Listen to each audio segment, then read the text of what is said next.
Well, good morning, ladies and gentlemen. Welcome to Westby, and in fact, it's the Westby Area School District, and more specific, Westby Elementary. And I tell you what, we have got some pretty neat things going on here today. With me, the district administrator, and Steve Michaels. And Steve, thanks for joining us today. And I'm going to say it right now, Steve is going to be my wingman, which is really cool. He's going to run the camera. I do appreciate that a lot, Steve. Well, happy to help out, Ken. Thanks for being here. Yeah. Well, you know, before we get into what's going on behind us here, because it's kind of an old school kind of a situation, I want to say congratulations. I was reading in the, I still say the Westby Times. I know it's different now, but robotics and everything. You guys have done some really neat things in the Westby School District. Yeah, we're really proud of so many of the, well, there's our academics, of course, and then there's a co-curricular, our strong athletic participation and success this year. Mm-hmm. And our robotics program is just one piece of that. Mm-hmm. And we're sending 3 middle school teams to world competition. And our high school team just had a terrific season. So yeah, it's been great. When I read that, and just now as you say it, it gives me goosebumps thinking, wow, what kind of an experience that is going to be to go to a world championship. Yeah, so I'm thinking these 7th and 8th graders going to Texas for the first time and going to Dallas to compete is a pretty big deal. Yeah, so, yeah. Well, congratulations to them and to you. Yep. So let's take a look here. Let's go back to the old school side of things here. Mm-hmm. What do we got going on behind us? What we have here today is a bit of our heritage, and that's our Norwegian tradition of wood carving. So here we have 45 tables that have been checked out by carvers throughout the region. So we have carvers from Minnesota, Iowa, Illinois, and Wisconsin. Wow. And they're here today to because they're sharing a little bit about their passion, and that's about wood carving. Mm-hmm. So here they're carving. They are meeting other carvers who are passionate about it, and they're happy to talk to non-carvers about, you know, how to get into the craft, and there's stuff for sale as well. Wow. You know, it's just remarkable what we had last year, but now 45 tables, that's got to be a pretty good record.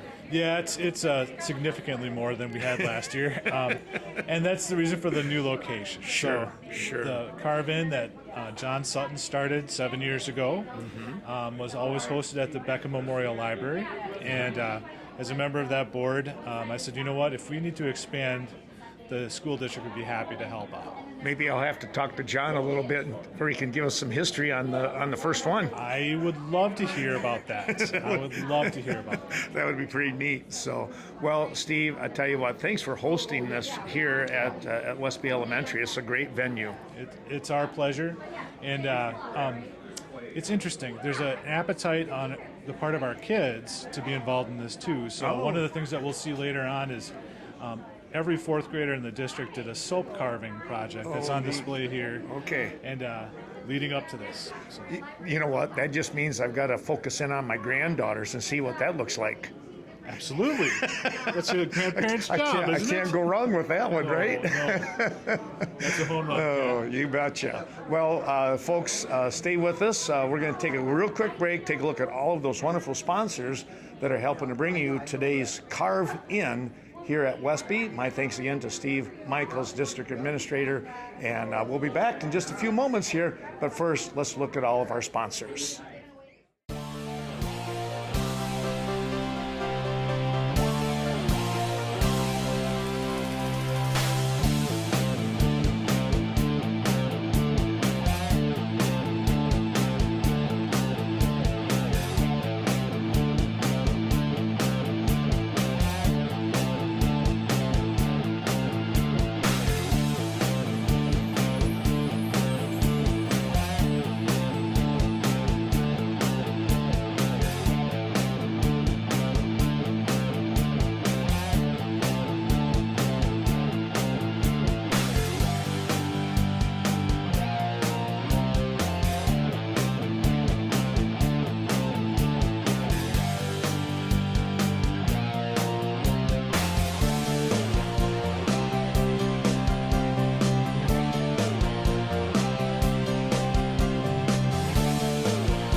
Well, welcome back here to the Westby Elementary School District with me, John Overby.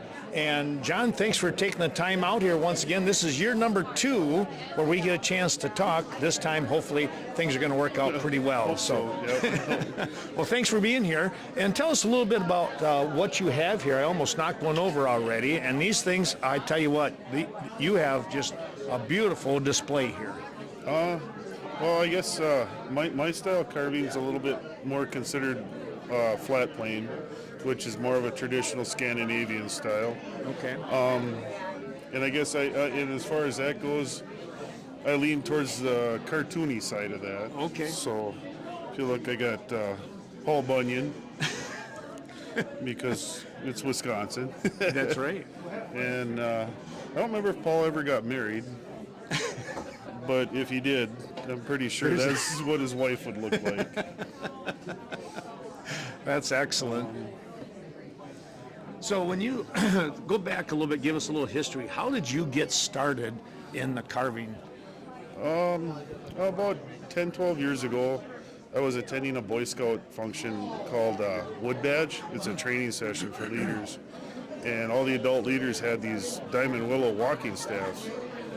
And when I seen one, I had to have one, you know. And so when I got home, I did some research and found out that it grows in my ditch. Oh, wow. And so once I made a staff, then I realized it needed a wood spirit on it. So then I had to learn to carve a wood spirit, and then from that point, it just kind of snowballed. Wow. You know. So now that you've been doing this for as many years as you have, you go to a lot of these shows. What's the furthest that you've gone, obviously, besides staying close to home? This is probably the furthest, like, doing a show. I went down to Iowa once to take a class from a CCA carver. Oh, wow. So I think it was about an almost 7-hour trip just to take a class with them. Sure. But next week I'll be over by Minneapolis, so that'll be quite a haul too. Yeah. For me. And I'm trying to remember. I want to say, was it Phillips? Is that where you're Yep, from? Phillips. Okay. I do have a little bit of a memory then. So. Yep. Up in Hayward, Minocqua area. Up in there. Yeah. That's cool. Well, it's quite a trip to get down here. It was about 3.5 hours. Yeah, I would believe that. Well, tell us a little bit more about. So we got Paul Bunyan and that crew over here. I see it looks like you got a leprechaun and a Viking and stuff. How'd you come up with these ideas? Well, none of them are overly original. They're just more done in my style. You know, like a hobo is a hobo, just done my way. Ideas. I get a lot of ideas on Google. Okay. Google images. If I wanted to do a gnome with a barrel or a backpack of some kind for a toothpick holder. So I did a lot of search for just something to get me pointed in the right direction. Wow. And then nothing ever comes out like what I see, but I get a lot of more ideas out of it that way.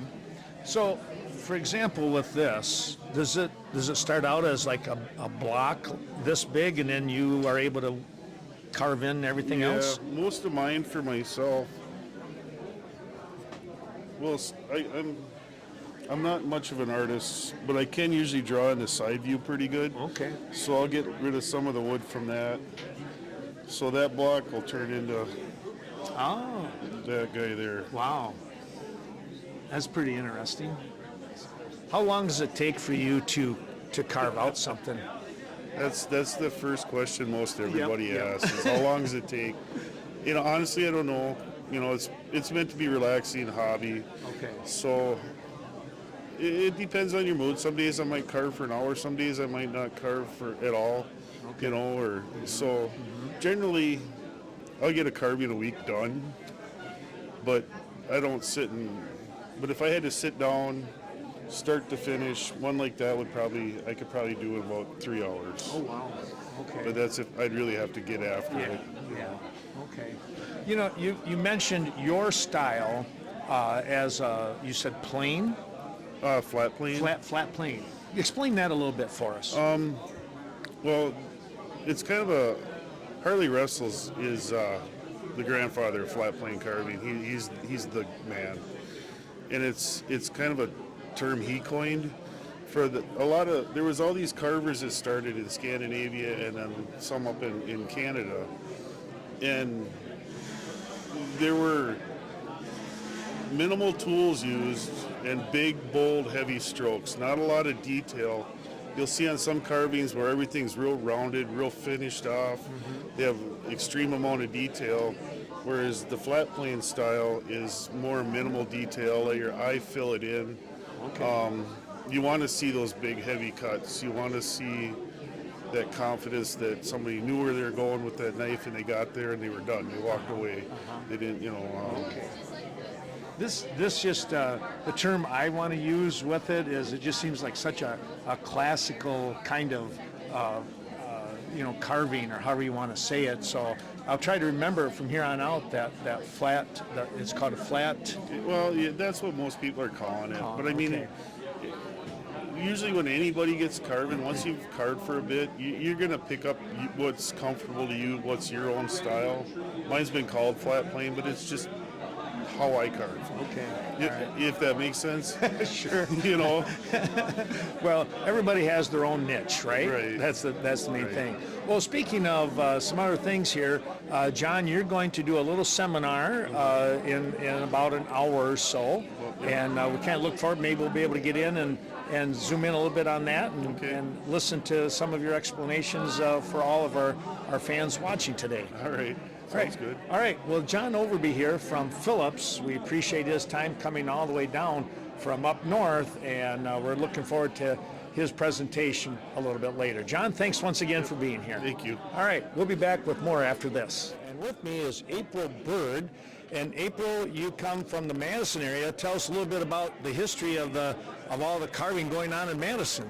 Well, Madison has the capital area Carvers, of which I happen to be president of. We have over 100 members, and that has been a long-standing carving club. And some of the members, they wanted to be able to carve more often than just the once-a-month meeting. So then the Wandering Whittlers came about, and I'm a member of the Wandering Whittlers too, and they meet seasonally, and we're blessed in Madison and in the surrounding communities. We have senior centers that have opened up and let us carve, so we're meeting like multiple times a week. We're lucky we like each other. Last year, you were the main carver, we'll call it. You featured one, and now this year, you kind of get a chance to sit back and relax, show all the stuff that you're doing in a more relaxed atmosphere. Yeah. It's kind of nice because then I can carve a little bit, on my cottonwood bark, which is I like to do. Yeah. And tell us a little bit about that, because you're all bark. For the most part, I am. Yeah. I do carve a few different things. I like to take different classes, but bark is something I love. It is cottonwood bark. A cottonwood tree grows layers of bark as the tree ages, and then when the tree is done its life, it'll shed the bark. And the trees that are by like in the winter and the harsh elements, they'll have really nice thick bark. And it is compressed together, so what looks like might be wood grain is actually the layers of bark like pages in a book. But it's nice and soft. Yeah. And with bark, it's got these little nooks and breaks, and so then I just sink a gouge in, and it just kind of free forms from there. So wow. I just like the no rules of it. Yeah. Let's take a look at some of the ones here. Steve's kind of zeroing in on some of this stuff on your display case here.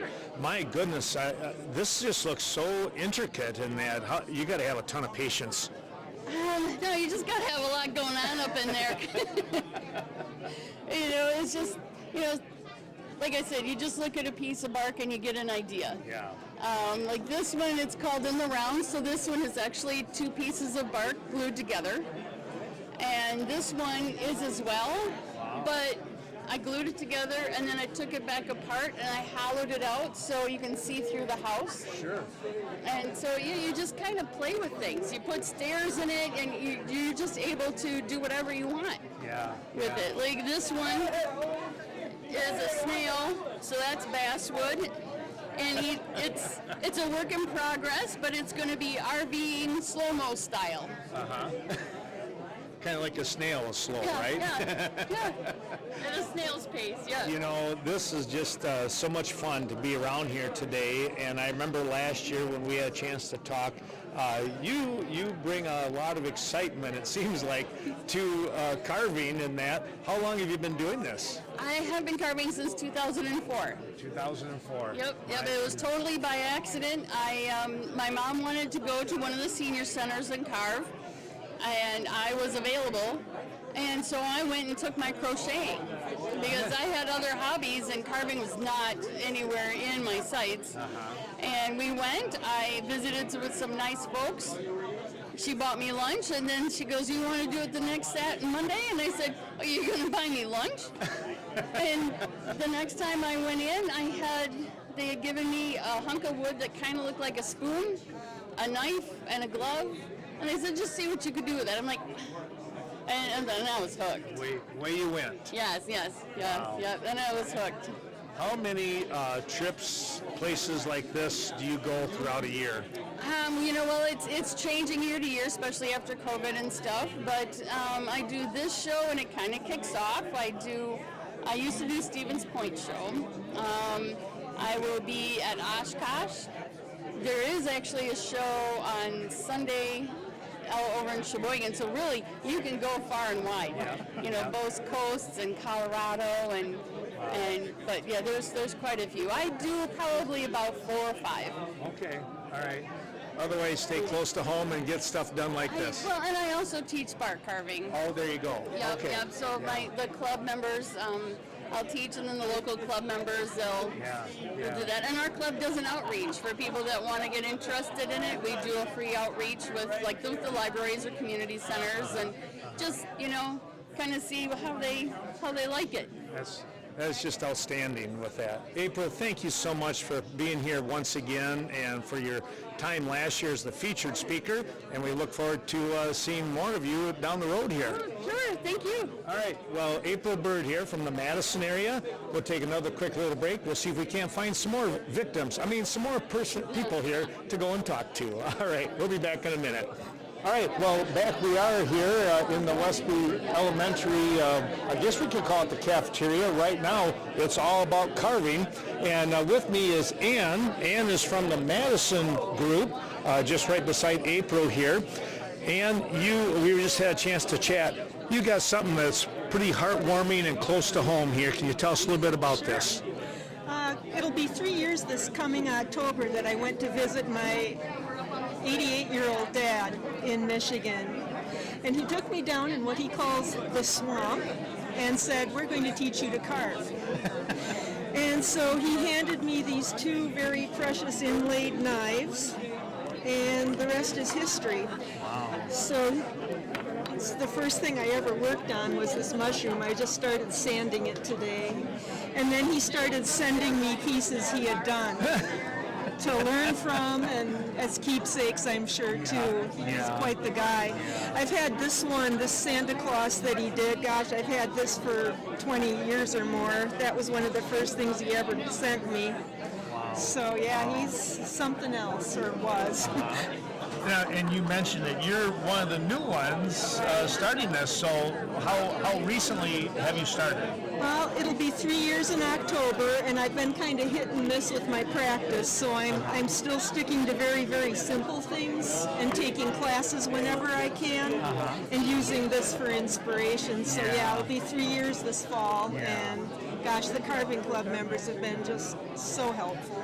It just kind of sounds to me like it's another whole sort of family from what I'm hearing talking with people. That's kind of unique and very, very heartwarming and neat with that. Honestly, this group is probably the best thing that's happened to me in the last 15 years, and I can't say enough good things about it. Yeah. I really can't. I'm their number one bragster. There's nothing wrong with that. No, not at all. So how many more of these type of shows will you be at? Anyone I can manage. Okay. This is my first one, actually. Oh, nice. Yeah, Okay. I rode along with some of the members that came up today. I wanted to make it last year, but unfortunately I was at my dad's memorial memorial service, and so there was nothing holding me back today. Yeah. Well, Ann, we really appreciate you being here. Wish you all the best. You got some beautiful stuff here, and what a great memorial for your dad. Appreciate it. Thanks for visiting with me. You bet. It's an Thanks. unexpected surprise. Thanks for being here. Oh, my pleasure. Thank you. All right, well, we're going to take another little break, and we'll come back here. We just got all kinds of great things that we're seeing around here today in Westby with the Karve In program. Back in a few moments.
Back here, thanks to John Overby, by the way, for his little seminar. We might have that on as a separate one, but right now we have Manny Volts. I hope I'm saying that last name right again. Correct, yes. Okay, and Manny, you're from originally around that Madison area, right? Yes, I'm from Madison. Been living there for about 30-some years now, and I belong to a couple of carving clubs in the Madison area, just to keep myself busy. You know, people don't understand how what feeling you can get out of carving. You know? It's such a relaxing feeling. You know? And it's a therapy as far as I'm concerned. I enjoy it.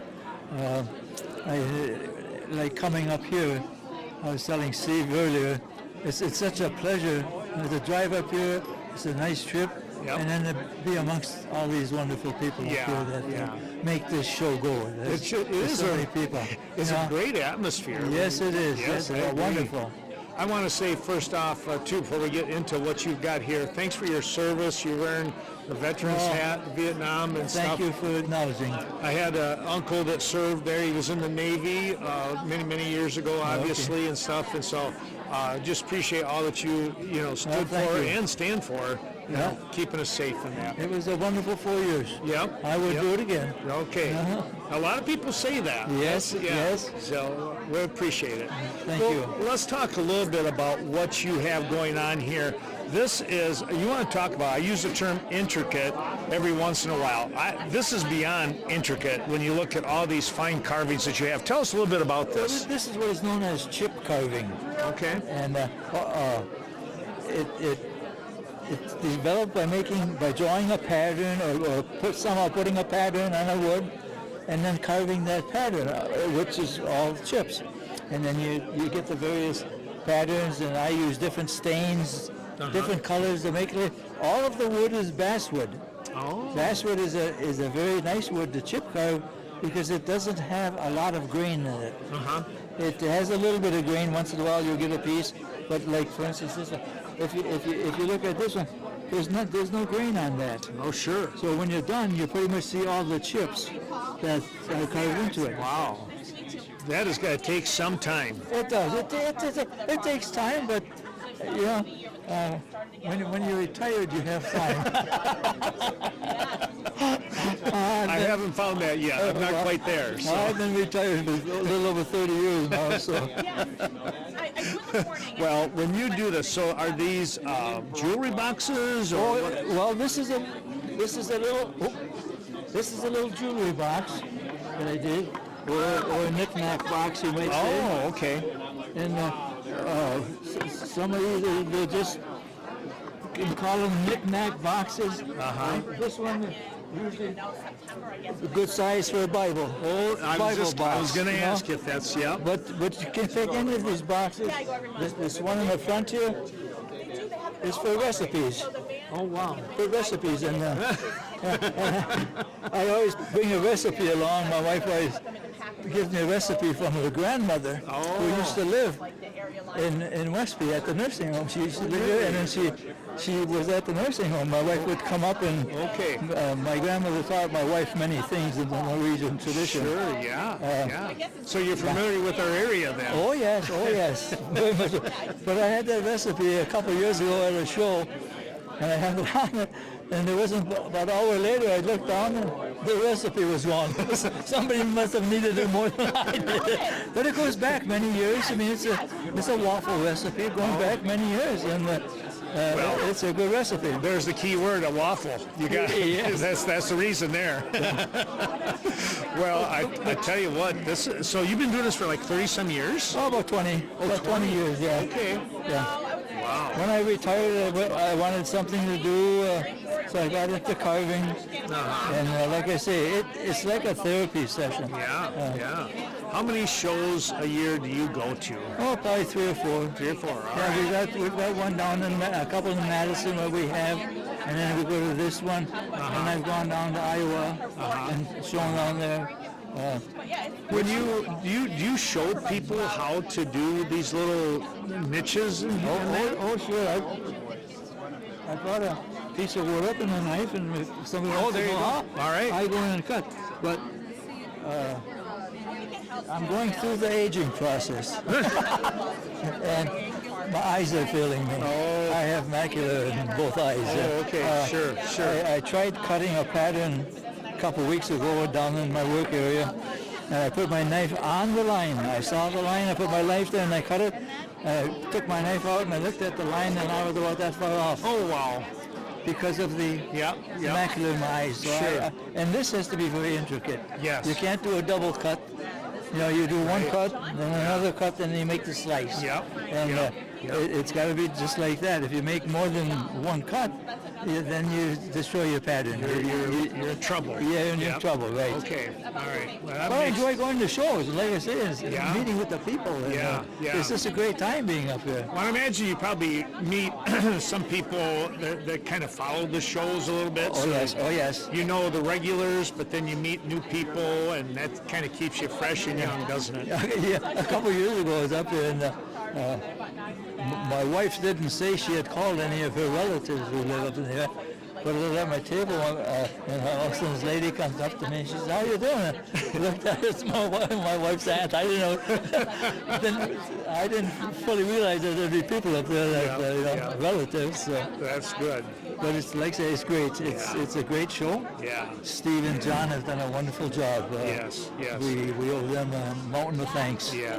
Well, Manny, we owe you a mountain of thanks as well for all that you've done over the years, and we wish you many more. Well, thank you very with this. Thank you very much. Thank you for being here. Oh, you're very welcome. Manny Volz here. Manny Volz from Madison. And I tell you what, he's got some beautiful work here, and we're going to go and see a few more things like it. I don't know if we can top Manny's stuff right here, though. This is excellent. Thank you. All right. Thank you. We'll be back.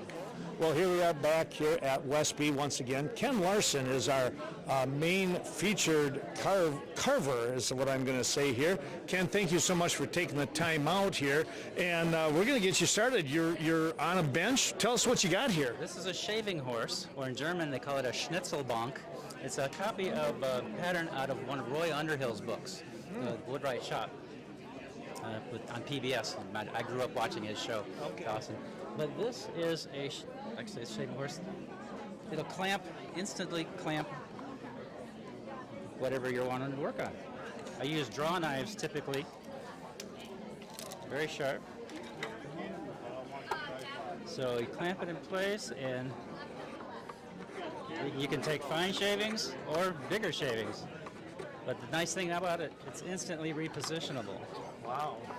No gears to mess with. And then I have multiple sizes of these draw knives. You can still pick these up at antique stores for less than $50. Wow. Some people use them face down, other people use them face up. You can get more aggressive when you go up. If you want to do finer, you go down. But anyway, get the idea. And then I think this is some sumac I cut a while back. You see that, or mulberry, excuse me. Yep. The yellow in there. Uh-huh. But that's the idea with the shaving horse. And then this is a carving bench that I modified. A lot of them are this long. I shrunk it down so I can carry it easily.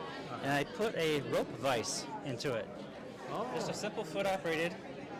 And I can, if it's too long, it clamps it in place for me to cut it off. Got a little notch in here for holding it in place. And I do certain operations. So it's just a very handy little gizmo. That's really unique. That's great. Yeah, yeah. How long have you had stuff like this? I would imagine forever, but... I've been doing this for about 15 years. I go to rendezvous and do historical reenacting. Oh. So I portray like a colonial woodworker, era woodworker. I can go from 1650 to 1840. Wow. Man. And you got a lot of instruments here. Is that? I imagine some of these are something like where you can gouge out your spoon. Yep, curved knives. Okay. I've got a right and a left. I try to be ambidextrous. One hand gets tired, I want to be able to do the other one, so I don't get carpal tunnel too soon. There you go. Know, so, same idea. And then this large gouge comes in handy in some of the bigger bowls. And then I got some birch bark sheaths that I was taught how to make a while back. They're just mini baskets, but they're very useful. Just when I throw it in a toolbox, they don't get dinged up. Yeah. This is excellent to get things started with. Let's move down the table here a little bit and see what else that you have here. Again, thanks to our man behind the camera, and Steve Michaels helping us out here today, doing a great job. And boy, we start from goal one here, and you got some things with your name on it and as well. The chest plate. I made this one first. Just put it around here, and let's take this again. I'm working out of. Holds it in place so I can carve toward myself without jabbing myself or getting a big bruise on my breastbone. So that's what these are.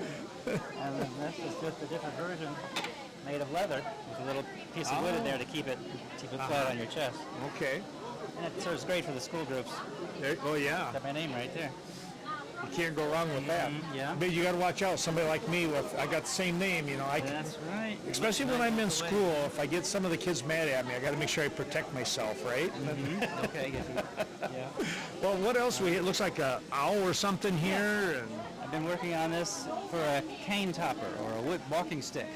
I've got the shape where I like it. I just have to finish it now and drill a hole in there. So I got it all ready to drill. okay. So this is the first time I've ever done something to decorate a walking stick.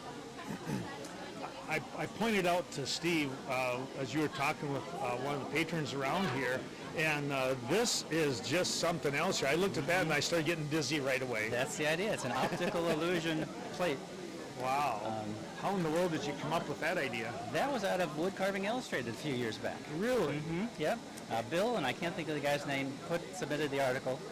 Jan Jensen knows his name. But exactly, it's a flat plate. I mean, you see, it's totally flat. You never know But it. when you look at it, it looks like it's domed. Yes, yes. I would have swore that it was. And it looks like you've got gouges in there, you know, with that 3D effect. So how long does something like that take for you to make? That was a 5-year project. Really? Oh my I goodness. drew it out originally, and then said, "This is just." I couldn't look at it anymore.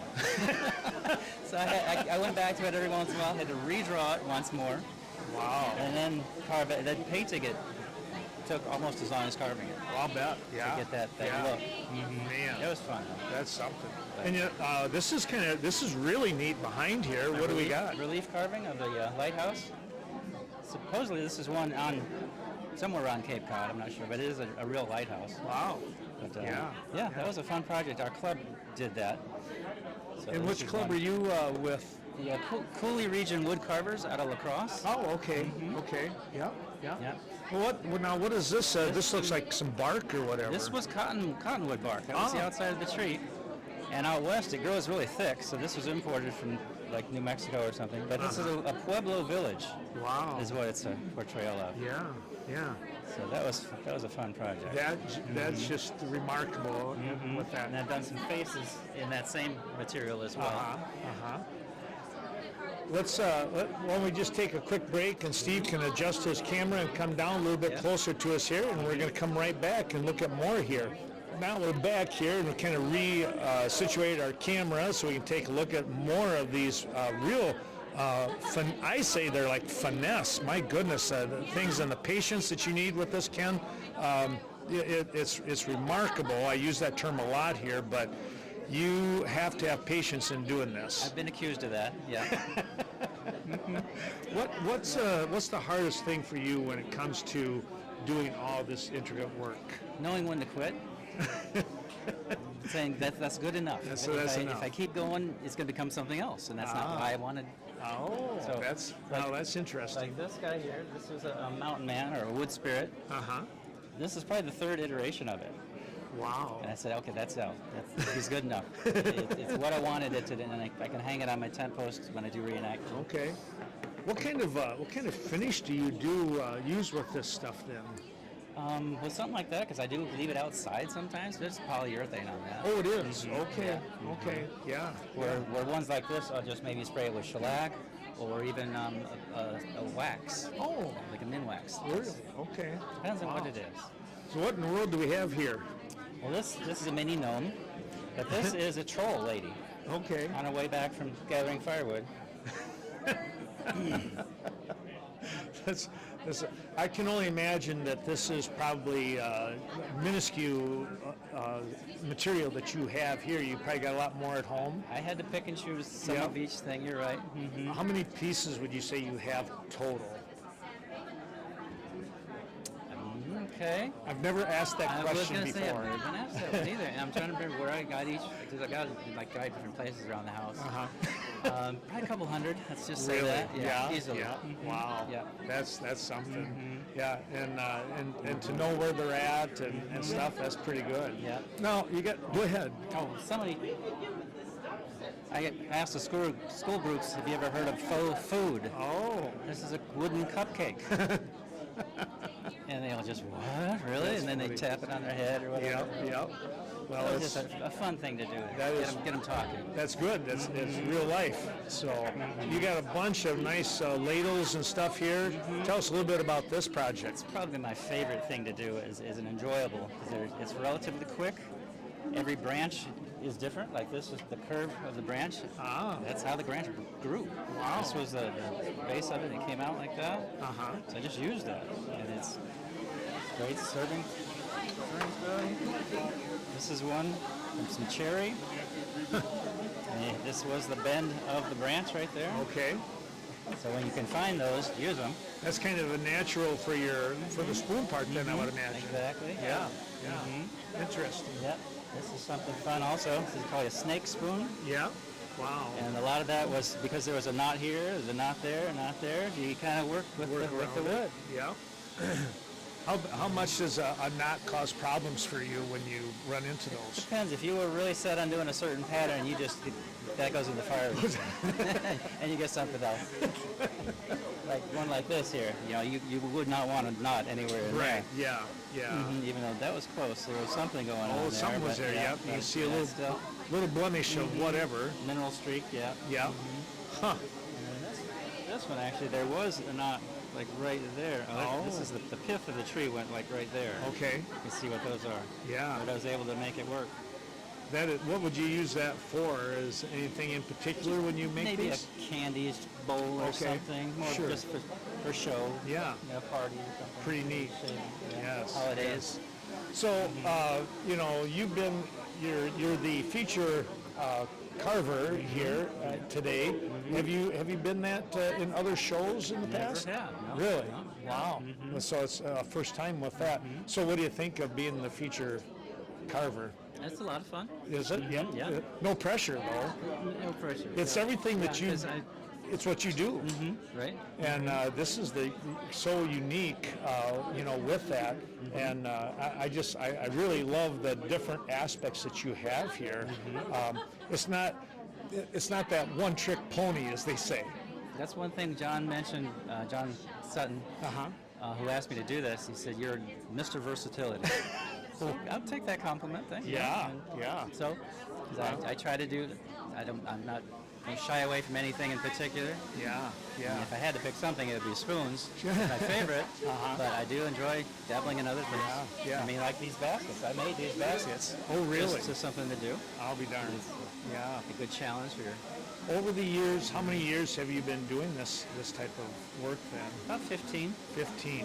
That seems to be like a kind of an average number, other than like Manny, who's been doing it for 20 years. But that 15 years seems to be pretty common. Yeah. As far as I've been trying to make something look like something, I had an idea in my head at first, other than just playing around with wood and making toothpicks. Okay. Yeah. That's where I probably go with toothpicks. So yeah.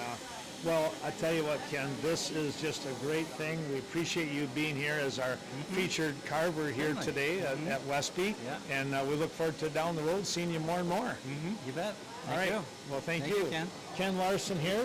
Bring us some action from the La Crosse area. Okay.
Well, something even a little more unique here. We're going to talk a little bit about sharpening knives and stuff. And with me here is Ashton. And Ashton, thanks for taking the time out here. You're going to show us a little bit about your machinery here. Sure. Here we've got a 2x28 belt sander. I've got it equipped with an 80 grit belt and a denim wheel. We use some black compound on there for buffing once it's sharpened. But this we use mostly for knives. This contraption here is for gouges and V-tools. It helps hold the bevel the same angle, so there's none of that. Helps keep it sharp. When you were, as we were kind of getting set up here, you were telling a gentleman that you probably would not sharpen pocket knives because they're a little different makeup. Yep, the grind on a carving knife typically versus a pocket knife, a carving knife is going to have a flat grind, so it's should be perfectly flat from the cutting edge to the spine of the blade. A pocket knife typically is like a hollow grind or a more complex kind of grind where they remove the steel to give it a strong back but a thinner cutting edge. You've been doing this for how long? About 8 months. I'm actually... You're a newbie. I am a newbie. I've been in the carving world since I was about 12, so about 20 years.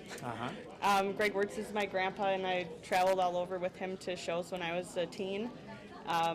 Met Denny Neubauer, and he's been my mentor throughout this knife-making journey. I'll be darned. That's pretty neat. So just real quick, if you were to have a knife here, do you go in at an angle? Is it flat? How do you go about that? Well, it goes in flat from the side. It's about a 7-degree angle from the cutting edge to the spine of the blade. So you're holding it at 7 degrees.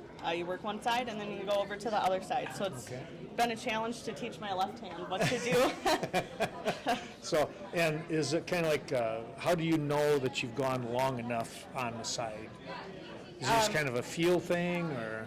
Well, after a while, once you switch back and forth, you'll start to develop a burr.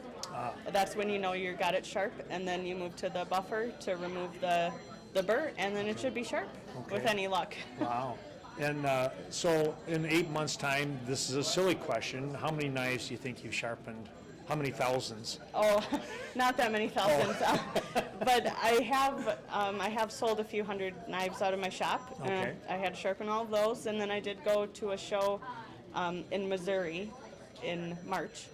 We took 100 knives there, so I had at least 100 there. Wow. And then I sharpened for a week while I was in Springfield. You can keep busy. Yeah. It sounds like it. Yes. There's a need for it. Yeah. How many shows do you go to then?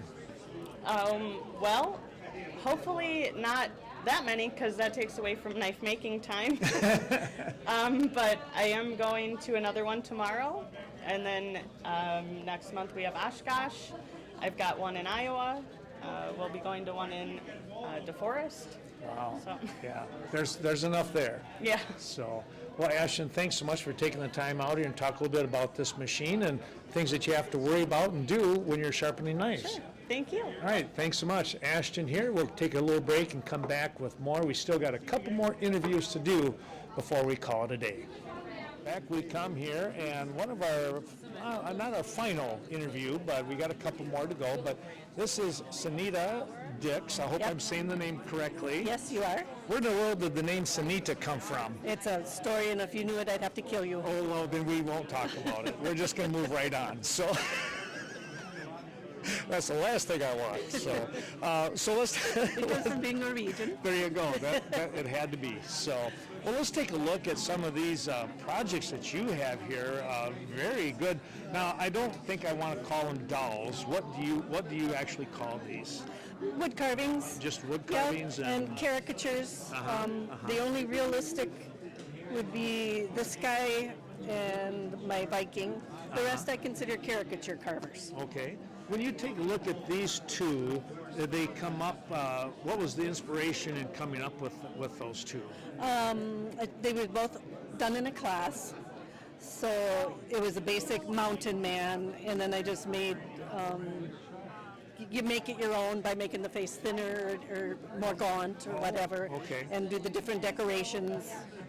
And this, I definitely wanted to do a Viking. The class was actually supposed to be an Indian chief.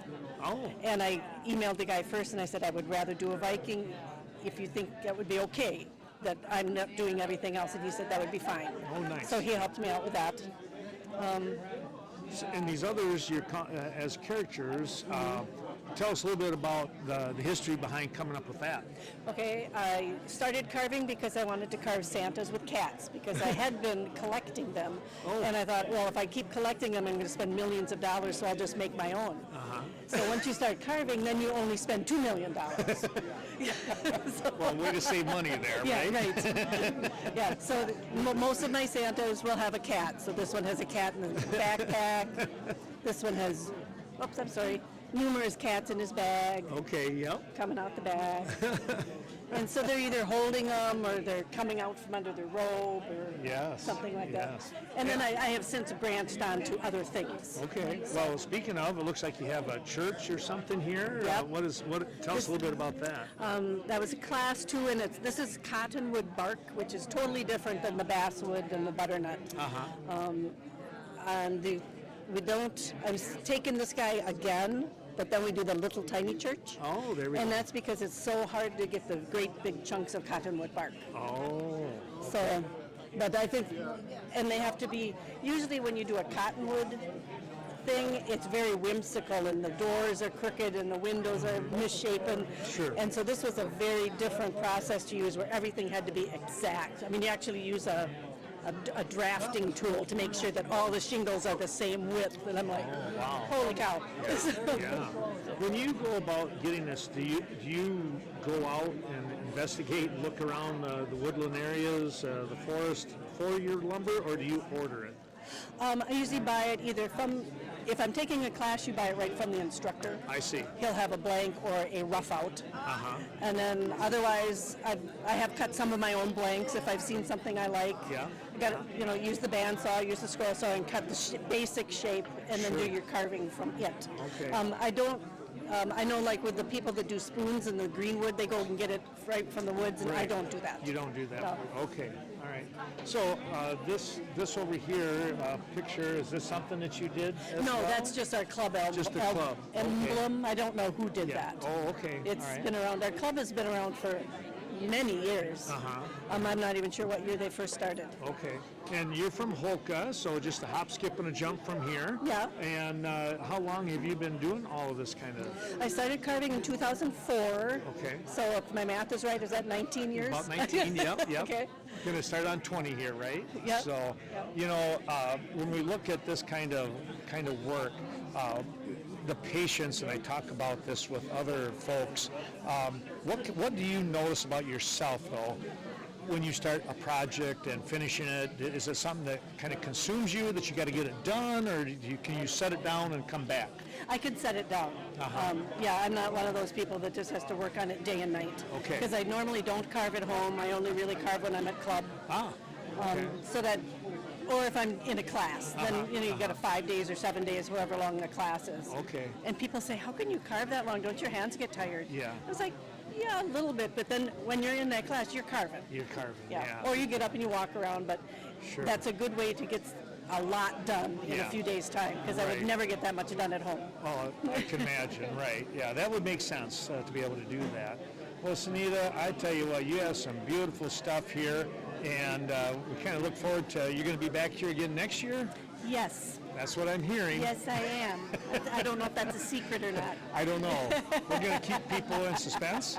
We're going to keep people in suspense. We're going to have you back next year Yeah. here, and Yep. we're going to have a lot of fun in taking a look at your material. Well, thank you again. so much. All right, Sunita Dix from Holka here today, and I tell you what, out of 45 of them, 45 vendors here today, this is a pretty big It's a big outlay. Yes, it is.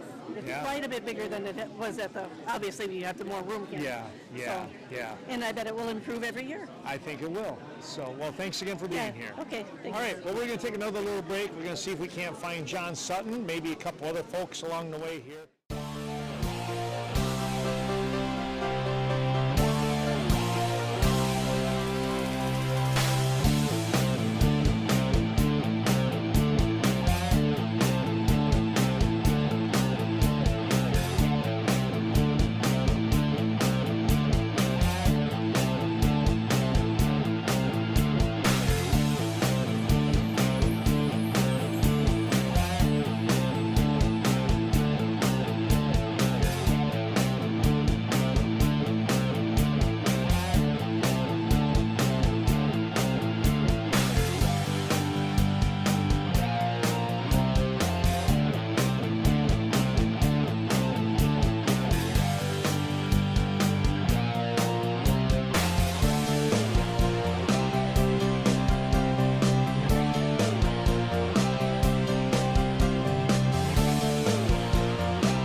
Well, back we come here to Westby Elementary School. Thanks again for all of those wonderful folks that we've been able to interview.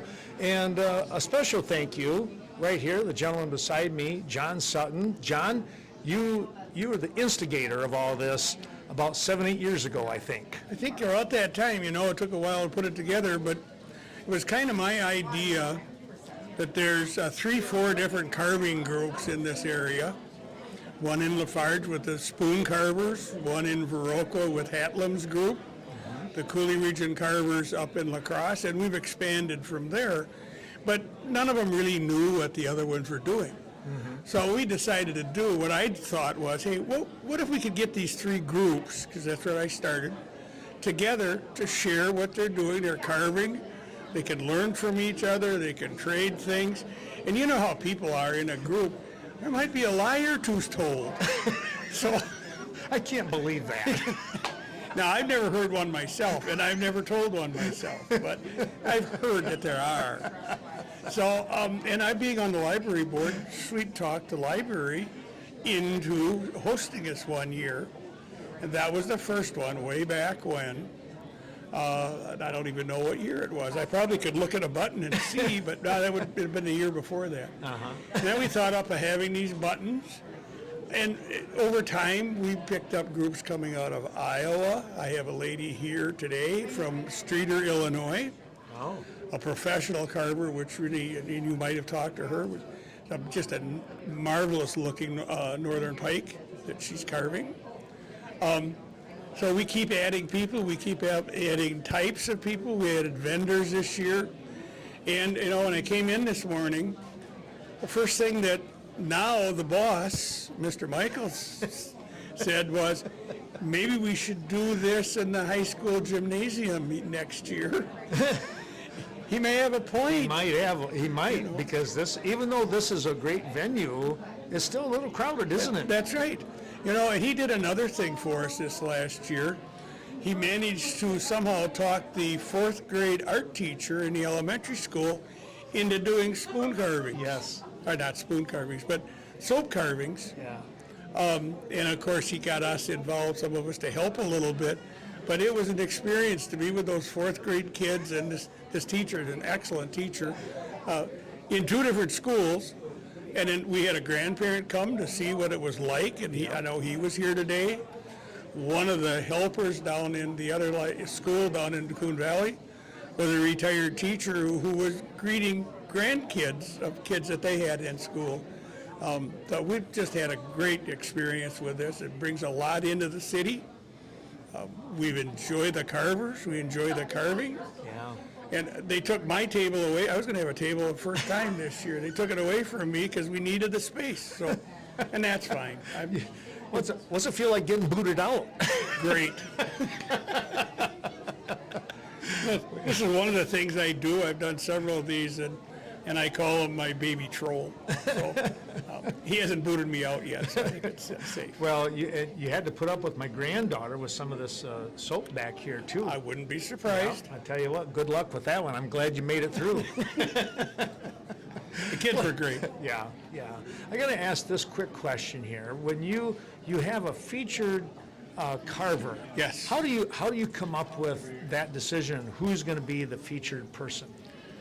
Well, the first one is John Overby, and I think you maybe interviewed him today. Yep. Is a man that I had taken a carving class from. He does flat plane carving, which is typical of Norwegians, Scandinavians. Excellent carver. I thought he would be a good one to feature, an all-around carver as such. We had him. We were going to have the godfather of flat plane carving, but we had COVID instead. But we try and pick out a person who helps with carving, shows other people how to carve, maybe does a variety of carvings, and is willing to put up with, greeting everybody that comes in, and is willing. Kenny Larson this year does reenacting. He reenacts as an 1830s frontiersman, and we might even talk to him about coming to one year. And we've been looking, and I think Steve is the one who really looked hard to find a chainsaw carver that we have. Oh, yeah. So, and right now we have a Carver picked for 24, but we're on the look for 25. Yeah. So if you get started quick and get busy, no, I'm not going to promise that. I'd probably cut myself way too many times, so. We have Band-Aids. Yeah, there you go. A tourniquet? We're gonna work on that. Well, John, thank you so much for starting this whole thing from the basement to the library to here, maybe next year, even larger facility. It's really grown. Did you ever imagine it would come to this? No, I didn't think it'd get this big, but I tell you, I'm really happy. I'm thinking it's a very successful for Westby, you know, as well as the community and the wood carving world. I'm very happy with it. It's folks like you that have that imagination and the willingness to work to keep things alive and vibrant. That is so important. Thank you for doing that. Yeah, well, thank you, and we have to thank Steve for being the one who's willing to take over from where because now I'm a has-been. And maybe they'll let me have a table next year. I'm sure they will. So, John, thank you so much. Thanks for everything that you've done here with the Karve In program. He turned it off, you know. We'll take a little break and come back. Maybe final word. Maybe Steve and I can chat one more time, and then we'll call it a day. Well, there you have it, folks. The 2023 Karve In has come to an end for us anyways. It's still going to be going on for another, 2 or 3 hours here, Steve? 2.5 hours, you bet. Wow. I tell you what, fantastic showing here today. How in the world did you come up with 45 tables, basically, of carvers? You know, it's all about communication, Ken, and the committee meets all year. Okay. And so starting in the fall, we start messaging our folks again saying, hey, we're going to be moving to a bigger space, and we'd sure love if you come and tell your friends, and sure enough they do, and so that's how it grows. You know, it's fantastic what we had there. I mean, we could, if I wanted to, if I had the battery and all the time and stuff, we could be here all 6 hours, and we'd have about a 10-hour program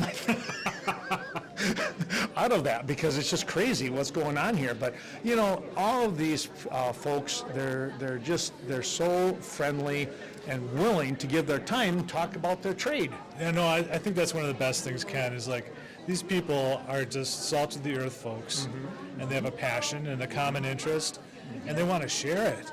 And so you see these kids, they get pulled right into the tables like, let me tell you about this. It's so neat. All you have to do is ask one question. Just be ready for a half-hour conversation, and it's worth it. It's worth it. Yes. You know, I look back, you know, we get a chance to talk with Ken Larson, Sunita, Manny, what a wonderful person there. I mean, all of these folks, all I can say is encourage everyone to watch, listen, try and get wind of next year's Karve In, and there's talks in there that we might move to a bigger facility yet. Yeah, you know, I think the school is probably going to be an anchor point for this event, but we might have just grown out of Westby Elementary, which is a great problem. Yeah, in 1 year. Yeah. That's what's crazy about it. So, you know, but Steve, thanks for your time. Thanks for all that you're doing here, keeping things robust in the community. That's the wonderful thing about it. Yeah, well, thank you for sharing the story. Yeah, well, it's a lot of fun. Steve, thanks again. Steve Michaels, our district administrator here at the Westby Area School District, and again, keeping things alive and well here in Westby. Thanks for joining us, everyone. We hope that you've enjoyed watching and listening to all of our carvers in 2023. Be in tune for 2024.